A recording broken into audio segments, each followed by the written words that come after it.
What happens when a simple phone call leads you into a web of mystery you never expected? What if the person calling you is someone you thought was lost forever? For Sarah, the truth came in the form of a voicemail, and the message? It changed everything. Sarah Bennett had always been the level-headed type. At 34, she had her life figured out. Steady job at the marketing firm, a small but cozy apartment in the city, and a tight-knit group of friends.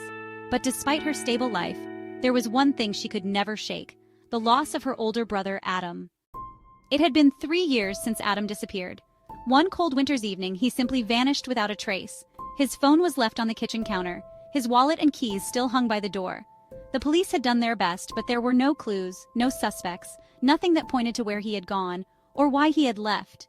It was as if he had just evaporated into thin air. Sarah never truly stopped looking for him. Every year, she'd attend the candlelight vigils, the charity events to raise awareness, all the while hoping for some sign, some clue that would bring him back.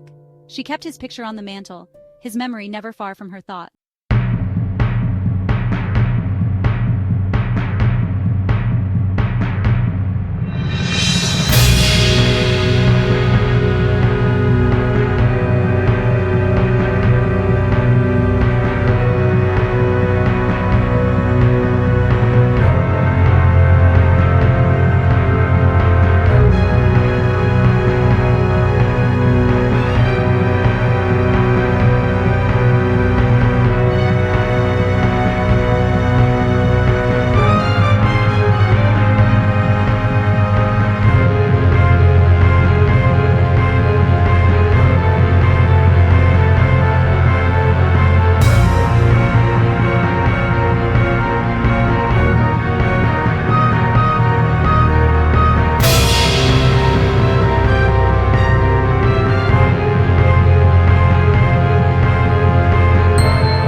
Really alive, if he was still out there somewhere.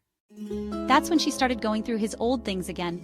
His room, which had been untouched since he disappeared, was now a place where she spent long hours going through his belongings, hoping for some clue, some piece of evidence that might explain his sudden departure. And that's when she found it. In one of his old notebooks, a single page had been ripped out. Sarah's fingers trembled as she flipped through the pages, trying to figure out what had been removed. The page was blank, save for a single phrase scribbled at the top in Adam's familiar handwriting: "They're watching me." Her stomach turned. Who was watching him? And why hadn't he told her this before? Determined to find answers, Sarah went to the one place she thought might hold some clue: the abandoned house at the edge of town. It was a place she had always felt uneasy about, but Adam had mentioned it more than once in passing, a place he'd been visiting before he vanished. The house had been empty for years, but Sarah had heard rumors. People said it was haunted, that strange things happened there late at night. Of course, Sarah didn't believe in ghosts. But if Adam had been there had to be something to it. She arrived just as the sun began to set, casting long shadows across the overgrown yard. The house loomed ahead, dark and foreboding. Sarah felt a chill crawl up her spine, but she steeled herself. She had to know the truth. The door creaked as she pushed it open, stepping inside. Dust hung in the air, thick with neglect. But as her eyes adjusted to the dim light, she saw it, the remnants of a struggle: broken furniture, overturned chairs, and a torn photograph on the floor. It was a picture of Adam, but it wasn't just him.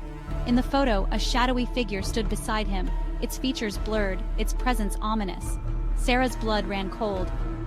Suddenly the floor creaked behind her, and Sarah spun around, heart racing. A figure stood in the doorway watching her. It wasn't Adam. It was a man, tall and imposing, dressed in a long coat. He said nothing, just stared at her with cold, emotionless eyes. Before Sarah could move, he stepped forward, blocking her exit. "You shouldn't have come here," he said, his voice low, warning. "Where is he?" Sarah demanded, her voice shaking with fear and desperation. The man didn't answer. Instead, he reached into his coat pocket and pulled out a small black envelope. He handed it to her. "Take this. It's the last thing he left for you." Sarah took the envelope, her hands trembling. As she opened it, she found a single piece of paper with one final message written in Adam's handwriting: "They're coming for you now." Suddenly, the walls seemed to close in on her. The man took a step closer, his face expressionless. "Run," he said simply. And just as quickly as he appeared, he turned and vanished into the shadows of the house. Sarah's mind raced as she stumbled out of the house, clutching the note to her chest. Who were they? And what had Adam gotten himself into? The world she knew was shattering, and the questions were growing darker. One thing was clear. The more she uncovered, the closer she got to a truth she wasn't sure she was ready to face.